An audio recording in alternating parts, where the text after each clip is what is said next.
Bonjour. Aujourd'hui, nous allons expliquer quelques questions auxquelles la théorie de Galois permet de répondre. Nous en profiterons pour mettre en place un peu de vocabulaire. Le problème auquel on s'attaque est celui de trouver des expressions exactes pour les racines d'un polynôme, par exemple à coefficient entier.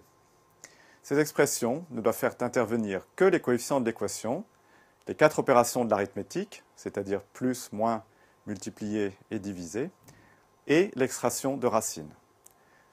Insistons sur le fait qu'on ne cherche pas du tout des valeurs approchées pour les racines. D'ailleurs, même la formule exacte qu'on cherche n'est en général pas le meilleur moyen de trouver une valeur approchée. Commençons par un bref survol historique en regardant les cas de petit degré. En degré 2, prenons par exemple le polynôme x carré moins 2x moins 1. On cherche ses racines, c'est-à-dire qu'on cherche à résoudre l'équation x2 moins 2x moins 1 égale 0. Ces racines sont 1 plus racine de 2 et 1 moins racine de 2. Plus généralement, pour un polynôme quelconque de degré 2, ax2 plus bx plus c, les racines sont exprimées par la formule moins b plus ou moins racine de b2 moins 4ac divisé par 2a. Donc notons que cette formule est bien du type recherché, c'est-à-dire qu'elle ne fait intervenir que les coefficients du polynôme, ainsi que les 4 opérations de l'arithmétique et l'extraction d'une racine carrée.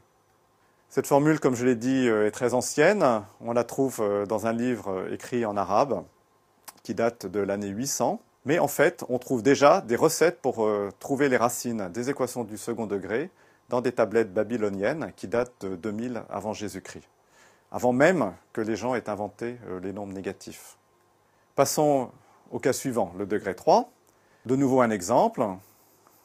On cherche les racines du polynôme x3 plus 6x moins 20, c'est-à-dire les solutions de l'équation x3 plus 6x moins 20 égale 0.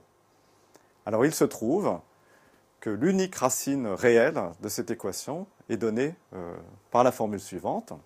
Cette formule est un cas particulier de ce qu'on appelle la formule de Cardan.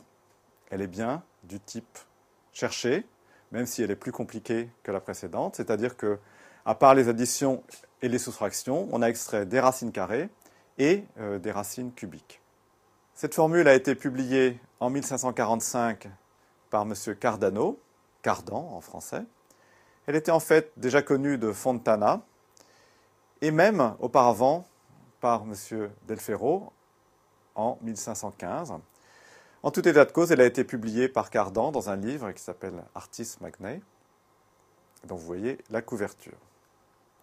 Passons ensuite au degré 4.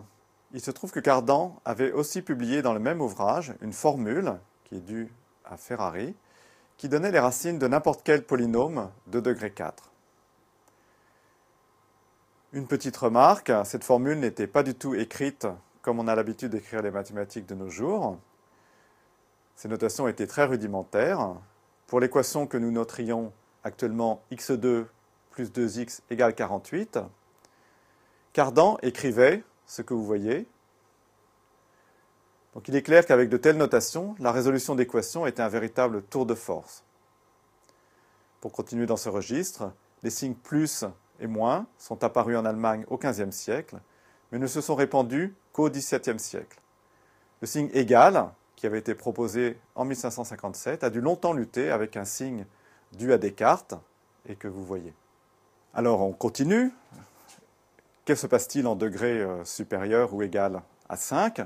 Eh bien en fait, l'histoire s'arrête là. En 1823, Abel montre que les racines d'une équation générale de degré au moins 5 ne peuvent pas s'exprimer en fonction des coefficients par des formules du type de celles qu'on a cherchées, c'est-à-dire ne faisant intervenir que les 4 opérations et l'extraction de racines. Donc voici un portrait de M. Abel, 19e siècle. Alors attention, j'insiste sur le mot général, c'est-à-dire que vraiment ce qu'Abel a montré, c'est que essentiellement si vous prenez une équation au hasard, alors vous ne pourrez pas exprimer ces racines en fonction des coefficients. Évidemment, pour certaines équations particulières, comme par exemple x5 moins 2 égale 0, c'est clair que vous pouvez exprimer une racine en fonction des coefficients, à savoir ici racine cinquième de 2. Ou si vous prenez un autre polynôme qui a l'air presque aussi simple, x5 moins x moins 2 égale 0, eh bien, on peut montrer qu'il n'existe aucune formule qui permette d'exprimer les racines de ce polynôme en fonction des nombres entiers. Alors pourquoi? Eh bien, c'est justement le but de la théorie de Galois, qui va nous expliquer de façon très approfondie le résultat d'Abel et pourquoi le polynôme x5-2 a des racines qu'on peut exprimer à l'aide de radicaux et pas le polynôme x5 moins x moins 2. La théorie de Galois permet d'expliquer de façon très profonde le résultat d'Abel et explique la différence entre ces deux polynômes. Au revoir et à bientôt.